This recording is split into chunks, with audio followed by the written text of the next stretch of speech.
இன்னைக்கு உலகத்துல வாழக்கூடிய பெரும்பான்மை மக்கள் விரும்பி போகக்கூடிய சுற்றுலா தலங்கள் அதிகமா இருக்க நாடுகள் தான் Dubai, Saudi Arabia, Qatar, Yemen போன்ற அரபு நாடுகள். இந்த அரபு நாடுகள்ல வாழக்கூடிய மக்கள் தான் அரேபியர்கள். வறண்ட பாலைவனமா இருந்த அரேபியால பல ட்ரைப்ஸா மக்கள் பிரிஞ்சு வாழ்ந்து வந்தாங்க. அப்பதான் 7ஆம் நூற்றாண்டுல இருந்து அரேபியா முழுவதும் இஸ்லாம் மார்க்கம் பரவ ஆரம்பிச்சு அங்க வாழ்ந்த அரேபியர்கள் எல்லாரும் முஸ்லீம்களா மாறினாங்க. அப்போ 7ஆம் நூற்றாண்டுக்கு முன்னாடி வரைக்கும் இந்த மக்கள் எந்த மதத்தை பின்பற்றினாங்க? இஸ்லாம் வர்றதுக்கு முன்னாடி அரேபியர்களுடைய வாழ்க்கை முறை, கலாச்சாரம்லாம் எப்படி இருந்தது?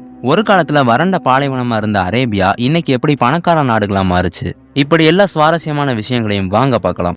ஐரோப்பா, ஆப்பிரிக்கா, ஏசியான்னு 3 கண்டங்களுக்கும் நடுவுல இருக்கக்கூடிய நாடுகள் தான் அரேபிய நாடுகள். பெரும்பாலும் அரேபியாவுடைய பல இடங்கள் பாலைவனங்களா இருந்தாலும் ஏமன், ஓமன் போன்ற இடங்கள் மட்டும் மலைகளும் தாவரங்கள் வளரக்கூடிய இடங்களாகவும் இருந்தது. அதனால இந்த இடங்களை மட்டும் அப்போ விவசாயத்துக்காக பயன்படுத்திட்டு இருந்தாங்க.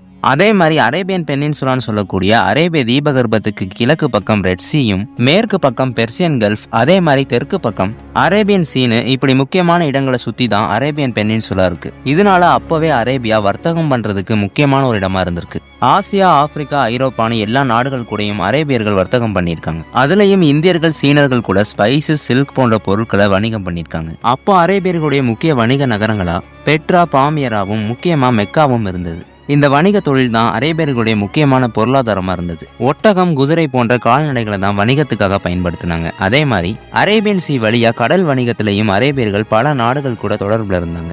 இஸ்லாமுக்கு முன்னாடி இந்த அரேபிய நாடுகள்ல மக்கள் தனித்தனி இனங்களாவும் குலங்களாவும் பிரிஞ்சு வாழ்ந்தாங்க. அதே மாதிரி இந்த மக்கள் கிட்ட பெரும்பாலும் ஒற்றுமையே இல்லாம ஒருத்தருக்கு ஒருத்தர் ஏற்றத்தாழ்வுகளோட வாழ்ந்து வந்தாங்க. மனிதர்களை அடிமைகளா வாங்கி விற்கக்கூடிய பழக்கத்துல ஆரம்பிச்சு அந்த அடிமை மக்களுக்கு பல கொடுமைகளையும் பண்ணாங்க. அது மட்டும் இல்லாம பெண்களுக்கு சொத்துரிமை கூட தராம ஒன்றுக்கும் மேற்பட்ட பெண் குழந்தைகள் பிறந்தா அந்த குழந்தைகளை கொலை செய்யக்கூடிய பழக்கத்தையும் அப்ப வாழ்ந்த அரேபியர்கள் பின்பற்றினாங்க. இப்படி எந்த விஷயத்திலையும் நியாயமா நடந்துக்காத அரபுகள் இஸ்லாம் வர்றதுக்கு முன்னாடி வரைக்கும் சிலை வழிபாடு செய்யக்கூடிய மக்களா இருந்தாங்க. மெக்கால உள்ள காபா இப்ராஹிம் நபியால கட்டப்படும் போது அரேபியர்கள் சிலை வழிபாடு செய்யாத மக்களா தான் இருந்தாங்க. ஆனா காலங்கள் போக போக சிலைகளை வணங்க ஆரம்பிச்ச அரபுகள் தங்களுடைய ஒவ்வொரு குலங்களுக்கும் தனித்தனி கடவுள்கள்னு கிட்டத்தட்ட 360 சிலைகளை மெக்காவுடைய காபா ஆலயத்துக்கு வெளியே வச்சு வணங்கிட்டு வந்தாங்க. அது மட்டும் இல்லாம ஒவ்வொரு ஆண்டும் தங்களுடைய கடவுள் சிலைகளை காபாக்கு வெளியே கொண்டு வந்து அதை ஒரு பண்டிகை மாதிரி வச்சு வருமானங்களும் சம்பாதிச்சாங்க. பல வித்தியாசமான கலாச்சாரங்களை ஒவ்வொரு குலங்களும் பின்பற்றினாங்க. இந்த அரபுகளுடைய எல்லா குலங்களுக்கும் தலைமையா குறைசி மக்கள் தான் இருந்தாங்க. இந்த குறைசிகளை காபாவுடைய பாதுகாவலர்கள்னு சொல்லுவாங்க. எல்லா அரபுகளுக்கும் தீர்ப்புகள் சொல்லக்கூடிய மக்களாகவும் காபாவுடைய அதிகாரிகளாகவும் இந்த குறைசிகள் தான் இருந்தாங்க.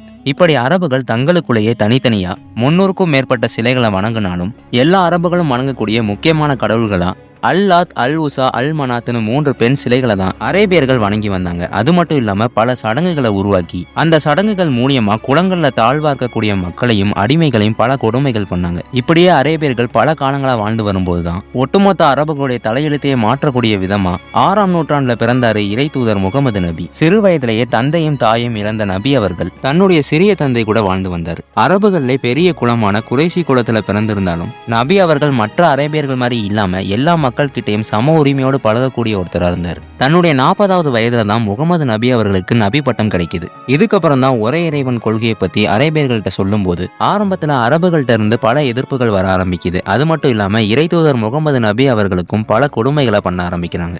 அப்போ பெரும்பாலான அரபுகளும் குறைசி தலைவர்களும் இந்த ஓரிரை கொள்கைக்கு எதிராக இருந்தாலும் குறைசி தலைவர்கள் கிட்ட அடிமையா இருந்த பல பேர் இறை தூதர் முகமது நபியுடைய இந்த மார்க்கத்துல போய் சேர ஆரம்பிக்கிறாங்க. இப்படியே சில வருடங்கள் போக இஸ்லாமிய மார்க்கம் அரேபியா முழுவதும் கொஞ்சம் கொஞ்சமா பரவ ஆரம்பிக்குது. சரியா 7ஆம் நூற்றாண்டுல அரேபிய தீபகற்பத்துல வாழக்கூடிய அரேபியர்கள் எல்லாரும் முஸ்லீம்களா மாறினாங்க. இதுக்கப்புறம் அரேபிய நாடுகள்ல பல மாற்றங்களும் சீர்திருத்தங்களும் ஏற்பட்டது.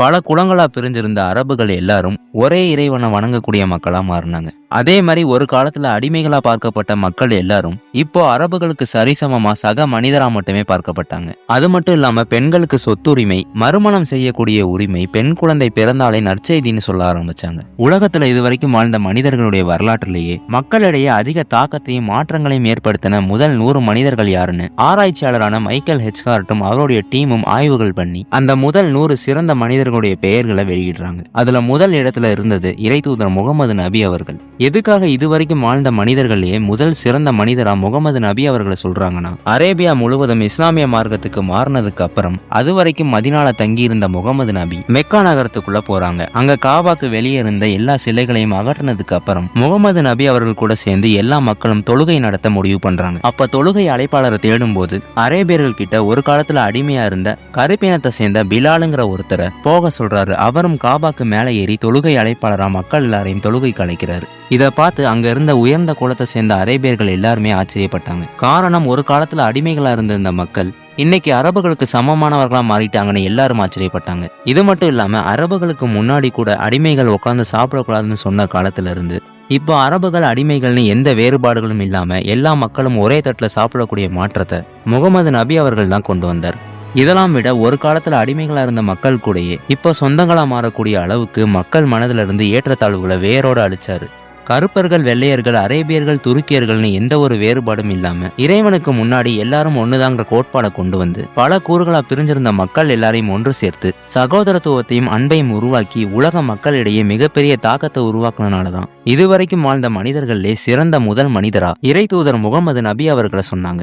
இதுக்கப்புறம் அரேபியாவுடைய முக்கிய இடங்களா மெக்காவும் மதினாவும் மாறுது. உலகத்தோட பல்வேறு இடங்கள்ல இருந்து பல கோடி முஸ்லிம்கள் புனித பயணங்கள் வரக்கூடிய இடமாவும் மெக்காவும் மதினாவும் மாறுது. முகமது நபி அவர்களுடைய காலத்துக்கு அப்புறம் இந்த அரேபியாவை அவருடைய தோழர்களான கலீஃபா அபூபக்கர், உமர் பின் கத்தாப், உத்மான், அலின்னு இப்படி நபி தோழர்களால் ஆட்சி செய்யப்பட்டது. இதுல கலீஃபா உமர் பின் கத்தாப் அவர்களுடைய ஆட்சி இன்னைக்கும் பலரால பேசப்படக்கூடிய நீதியான ஒரு ஆட்சின்னு சொல்லப்படுது.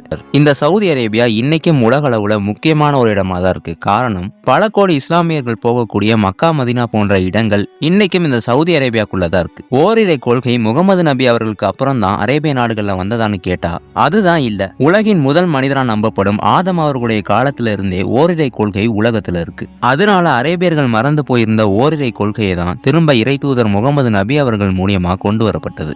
ஓகே கைஸ், இந்த அரேபியர்களை பத்தியும் அரேபிய நாடுகளை பத்தியும் உங்களுடைய கருத்து என்னன்னு மறக்காம கமெண்ட்ல சொல்லிருங்க.